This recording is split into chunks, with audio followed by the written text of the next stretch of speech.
Hello मित्रों, नमः संस्कृताय। मैं आराधना मिश्रा अपने यूट्यूब चैनल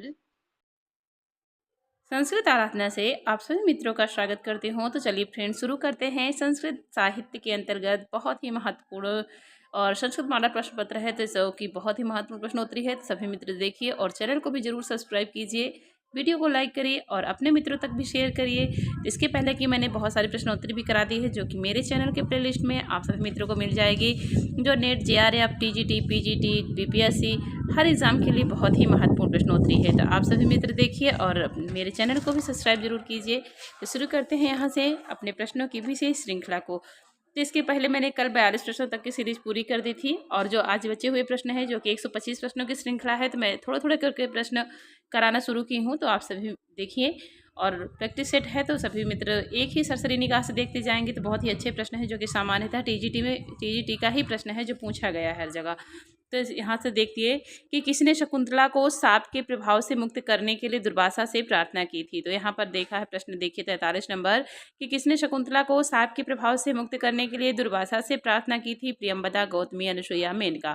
तो जब दुर्वासा सांप दे के चले जाते हैं, चतुर्थंग अभिज्ञान शाकुंतलम, जो कि महाकवि कालिदास की रचना है, तब वहाँ पर देखिए तो अनुसुईया प्रियंवदा रहती है और शकुंतला अपने आप में ही खोई रहती है। तो दुर्वासा आते हैं और अतिथि का ध्यान नहीं देती, तो क्रोधित होकर दुर्वासा शकुंतला को साप दे देते हैं। तो उसमें जो है वो सांप का वृत्तांत जो है, जब अनुसुईया और प्रियंवदा जानती हैं, तो अनुसुईया प्रियंवदा को भेजती है दुर्वासा से अनुनय विनय करके कि सांप में मतलब कि बोल दीजिए कि हमारे प्रिय सखी के जो सांप दिया है उसको थोड़ा सा देख कैसे कम किया जाए। तो वही यहाँ पर गई थी प्रियंवदा दुर्वासा से सांप की प्रार्थना करने के लिए कि उसको मुक्त कर दीजिए। तो वहीं पर यहाँ ऑप्शन उत्तर ए सही हो जाएगा। उत्तर ए प्रियंवदा होगा। नेक्स्ट क्वेश्चन आगे है, रघुवंशियों का कौन सा काल क्रमानुसार युग में सही नहीं है। तो रघुवंश हाँ सही है। रघुवंशियों का कौन सा काल क्रमानुसार युग में सही है। रघु आज दशरथ राम, आज दिलीप रघु राम दिलीप, आज दशरथ राम राम दशरथ रघु आज। तो 44 में उत्तर यहाँ पर ए सही हो जाएगा। तो रघुवंशियों का कौन सा कालक्रम युग में सही हो जाएगा। तो यहाँ पर ऑप्शन ए उत्तर है, रघु अज दशरथ राम हो जाएंगे। रघु अज दशरथ और राम, यहाँ पर ऑप्शन ए सही दिया है। तो यहाँ पर देखिए कालिदास के जो रघुवंश में मनु से लेकर 31 रघुवंशी राजाओं का वर्णन किया है कालिदास ने। तो इनमें मनु पूरा में देख लीजिए, पूरा का पूरा जो है यहाँ पर हो जाएगा पूरा, कि इसमें है मनु, दिलीप, रघु, अज, दशरथ और राम के जीवन का विशद वर्णन है। अतः रघुवंशियों का कालक्रम यहाँ पर बाकी को छोड़कर बाकी रघु, अज, दशरथ, राम हो जाएंगे। तो आगे देखिए नेक्स्ट क्वेश्चन को, महाभारत को जाना जाता है। तो महाभारत को क्या जाना जाता है। जय संहिता, आदि काव्य, सौप्ती संहिता या अरण्य संहिता। तो 45वें उत्तर हो जाएगा यहाँ पर ऑप्शन सही हो जाएगा ए, जय संहिता जाना जाता है महाभारत को। नेक्स्ट क्वेश्चन आगे है, मेघदूत के यक्षिणी साप दिवसों की गणना किससे करती है। तो मेघदूत की जो यक्षिणी थी वह साप दिवसों की गणना किससे करती है। पुष्पों से, लेखनी से, मड़ियों से या अन्य कणों से। तो 46 में उत्तर कहाँ से सही हो जाएगा। तो ऑप्शन हो जाएगा यहाँ पर पुष्पों से करती है मेघदूत की नायिका अपने साप दिवसों की गणना, जो अपने यक्ष से विरह दिन था उसको पुष्प से गिनती है कि अब मेरा पति वापस आएगा, तो अब मिलन करेंगे। तो यहाँ पर पुष्प हो जाएगा। नेक्स्ट क्वेश्चन आगे है, कंठाश्लेष प्रणयिनी जने किम पुनर्दूर संस्थे। इसमें जन शब्द किसका बोधक है। तो कंठाश्लेष प्रणयन कि मतलब गले से लगाने की इच्छुक जो प्रियजन होते हैं। तो इसमें जन पूछा है, तो जन कौन है। तो यहाँ पर कहीं कहीं यक्षिणी दिया रहता है, लेकिन कहीं यहाँ पर यक्ष दिया है, तो उत्तर सी सही हो जाएगा, यक्ष हो जाएगा। आगे है नेक्स्ट क्वेश्चन देख लेते हैं, कृदंत की संज्ञा है। तो पूछा है कृदंत की संज्ञा क्या है। तो कृदंत की संज्ञा पूछा है कौन सी हो जाएगी। प्रत्यय, धातु, संयोग, प्रातिपदिक। तो 48 में उत्तर हो जाएगा यहाँ पर ऑप्शन डी सही होगा, प्रातिपदिक है। कृदंत की संज्ञा क्या होगी, प्रातिपदिक संज्ञा होगी। नेक्स्ट क्वेश्चन आगे देखते हैं यहाँ पे, शिवराज विजय के संबंध में क्या सही नहीं है। तो शिवराज विजय के संबंध में क्या सही नहीं है। इसके लेखक अंबिका दत्त व्यास हैं, इसके नायक शिवाजी हैं, सही है। शिवराज विजय में 13 निश्वास है, ये गलत है। और शिवराज विजय ऐतिहासिक उपन्यास है, तो ये सही है। तो क्या सही नहीं है। तो उत्तर सी सही हो जाएगा, जो कि नहीं के रूप में आएगा। इसमें 12 निश्वास है, ना कि 13 निश्वास है। नेक्स्ट क्वेश्चन आगे है, प्रजंति ते मूढ़ धियः पराभवम् भवन्ति शुक्ति किरातार्जुनीयम के किस सर्ग से उद्धृत है? तो व्रजन्ति ते मूढ़धिया पराभवम भवन्ति शुक्ति यह सूक्ति किरातार्जुनीयम के किस सर्ग से उद्धृत है? तो प्रथम सर्ग, द्वितीय सर्ग, तृतीय सर्ग, चतुर्थ सर्ग।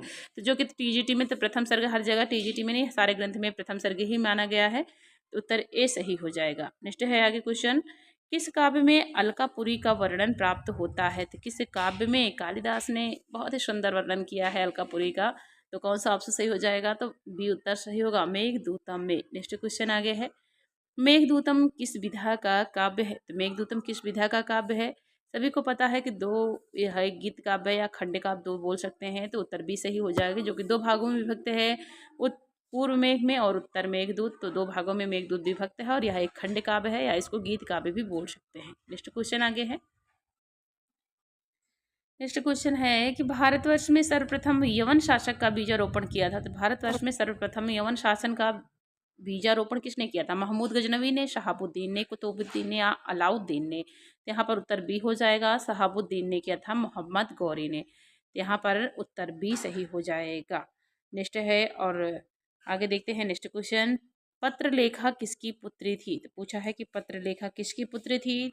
गंधर्वराज की, कुलुतेश्वर की, सुकनास की या तारापीठ की? तो उत्तर बी सही हो जाएगा, कुलुतेश्वर की पुत्री थी पत्रलेखा, जो कि जिसका वर्णन मिलता है कादम्बरी में। नेक्स्ट क्वेश्चन आगे है, कादम्बरी में कितने जन्म की कथा वर्णित है? तो कादम्बरी में पूछा है कितने जन्म की कथा वर्णित है? 2 जन्म की, 1 जन्म की, या 3 जन्म की, या 4 जन्म की?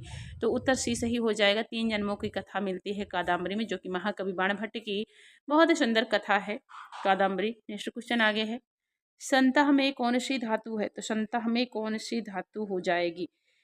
सद अश सूतन। उत्तर बी हो जाएगा, संता में अश धातु है, और यह अश धातु लट लकार के बहुवचन का रूप बन जाएगा, संता लट लकार बहुवचन का रूप बनेगा। नेक्स्ट है क्वेश्चन, सूली का अर्थ क्या हो जाएगा? सूली का अर्थ है भाले वाला, शिव, कांटेदार या कष्टप्रद। तो यहाँ पर उत्तर हो जाएगा शिव। सूली का अर्थ क्या होगा? शिव हो जाएगा। नेक्स्ट क्वेश्चन आगे है,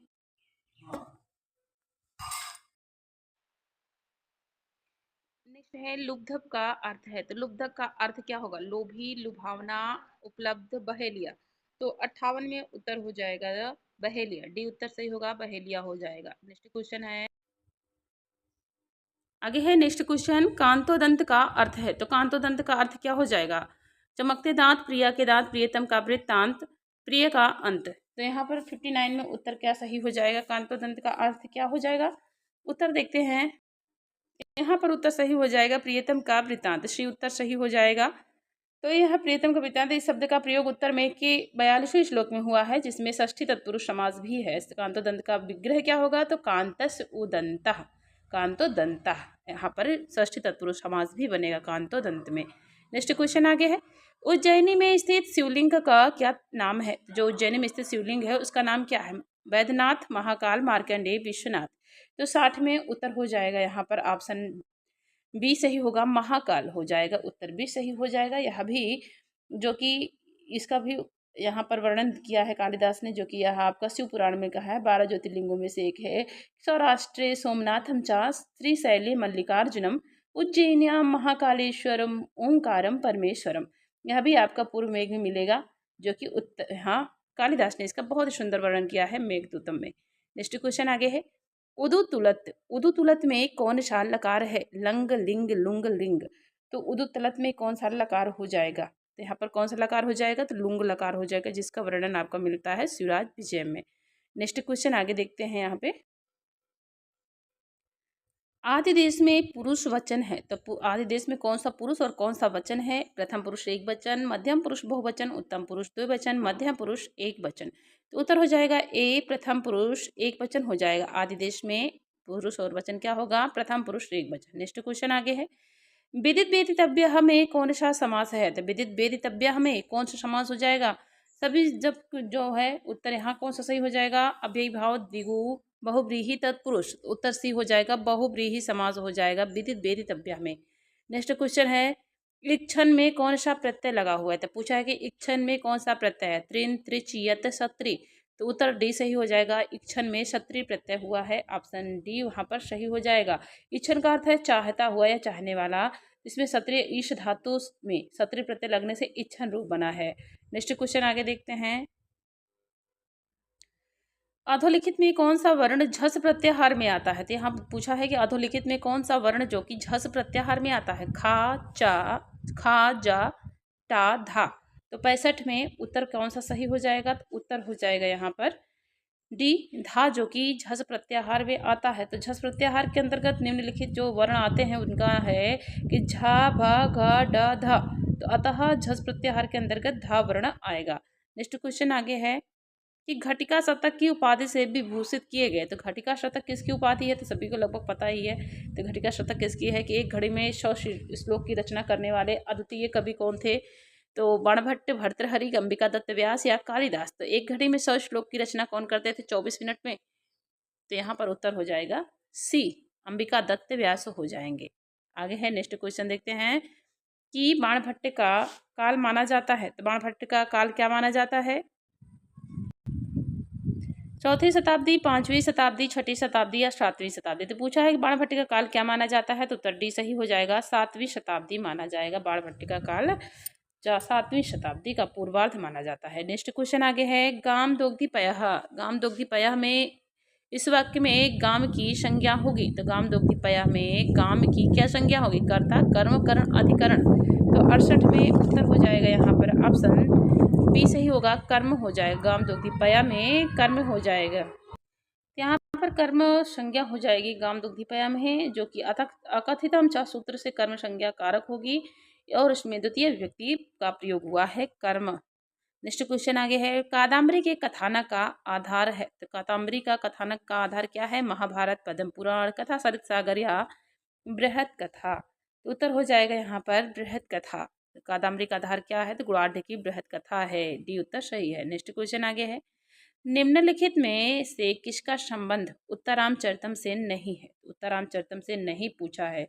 विदूषक का अभाव, करुण रस की प्रधानता, गर्भांग की योजना, अष्टपदा नांदी। अभाव पूछा है कि उत्तरामचरित संबंध नहीं है। तो संबंध क्या नहीं है? विदूषक का अभाव तो है ही नहीं है, करुण रस की प्रधानता भी है, गर्भांग की योजना भी है, लेकिन क्या नहीं है? तो पूछा है कि अष्टपदा नांदी, जो कि नहीं हो जाएगा। यहाँ पर ऑप्शन डी सही हो जाएगा। ऑप्शन डी सही हो जाएगा, जो कि नहीं है, यहाँ पर नहीं के रूप में है। तो यहाँ महाकवि भवभूतिकृत उत्तरामचरितम नाटक में विदूषक का भाव पाया जाता है, करुण रस की प्रधानता तथा गर्भांग की योजना भी तीनों प्राप्त होते हैं। किंतु जो अष्टपदा नांदी का इस नाटक का अभाव है, तो इस नाटक का अष्टपदा नांदी से संबंध नहीं हो जाएगा। नेक्स्ट आगे है क्वेश्चन देखते हैं राजा शूद्रक की राजधानी थी। तो राजा शूद्रक की राजधानी थी विदिशापुरी, उज्जैनी, अवंती, इनमें से कोई नहीं। 71 में ऑप्शन क्या सही हो जाएगा? तो उत्तर होगा विदिशापुरी। राजा शूद्रक की राजधानी क्या थी? विदिशापुरी थी। राजा शूद्रक की जो राजधानी थी वह विदिशापुरी थी। और महाकवि बाणभट्ट कृत कादम्बरी में राजा शूद्रक का वर्णन मिलता है, तो और जिसमें शूद्रक के 3 जन्मों की कथा होती है, वही चंद्रापीठ है, वही चंद्रमा के रूप में आता है और लास्ट में शूद्रक। तो नेक्स्ट क्वेश्चन आगे देखते हैं छायांग का संबंध किस नाटक से है? तो पूछा है कि छायांग का संबंध किस नाटक से है? उत्तरामचरितम, मालविका अग्निमित्रम, अभिज्ञान शाकुंतलम, स्वप्नवासो दत्तम। तो उत्तर ए सही हो जाएगा, छायांग का संबंध उत्तरामचरितम से हो जाएगा। नेक्स्ट आगे है क्वेश्चन। अब यहाँ देखिए कालक्रम मिलाना है कि निम्न से के पूर्व से पर की ओर सही कालक्रम क्या हो जाएगा। यहाँ पर कालक्रम क्या सही हो जाएगा? तो देखते हैं इसमें कि माघ भारवी कालिदास, माघ कालिदास भारवी, कालिदास भारवी माघ, कालिदास माघ भारवी।